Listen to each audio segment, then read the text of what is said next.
गेल्या वर्षभरात काँग्रेसने हे दुसरं राज्य भाजपकडून खालसा केलाय। त्यामुळे 2000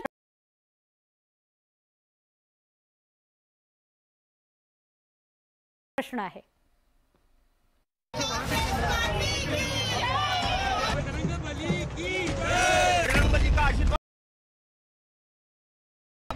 उनकी बातों को सुना, भारी बहुमत से सरकार बना रहे और फिर निवडणूक निकालाचा कल काँग्रेसच्या बाजूने झुकताच काँग्रेसने आपल्या अधिकृत ट्विटर हँडलवर राहुल गांधींचा भारत जोडो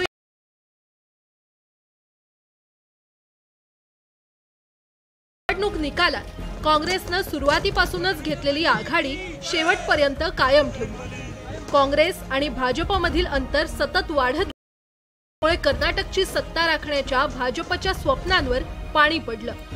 कर्नाटक के चुनाव में एक तरफ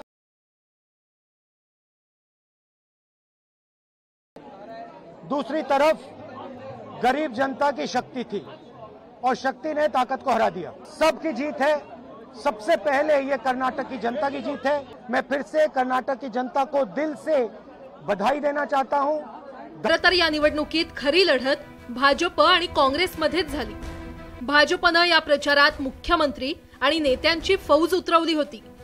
स्वतः पंतप्रधान नरेंद्र मोदी आणि गृहमंत्री अमित शहांनी अनेक सभा आणि रोड शो खेचून आणली। राजस्थान, मध्य प्रदेश, छत्तीसगढ़ जो भी चुनाव आएंगे सब जगह इनको सबक मिलेगा।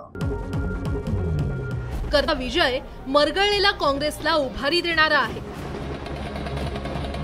गेल्या वर्षी झालेल्या हिमाचल प्रदेश दखल केलं। आता वर्षभरातच काँग्रेस कर्नाटक विधानसभेच्या माध्यमातून दुसरा मोठा विजय मिळवत भाजपला दुसरा धक्का दिला होतो की कर्नाटकातला निकाल हा 2024 साठी विरोधी पक्षाच्या आघाडीवर आहे। देशाच्या मन की बात कर्नाटकातून बाहेर पडली। आता राजस्थानात काँग्रेसचे अशोक गेहलोत यांचं सरकार आहे। त्यामुळे इथली सत्ता राखण्याचं आव्हान राहुल गांधींसमोर आहे। या वर्षीच्या अखेरीस राजस्थान विधानसभेच्या निवडणुका होऊ घातल्या। आतापासूनच काँग्रेसने राजस्थान मॉडेलचा प्रचार सुरू केलाय। पण गेल्या काही महिन्यांपासून अशोक गेहलोत आणि सचिन पायलट यांच्यातील राजकीय संघर्ष पेटलाय।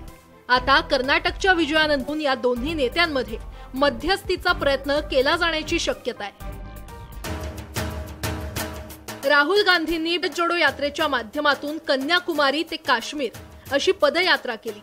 त्यामुळे राहुल गांधींची जनमानसातील प्रतिमा बदल निवडणुकीत त्याचा फायदा होताना दिसतोय।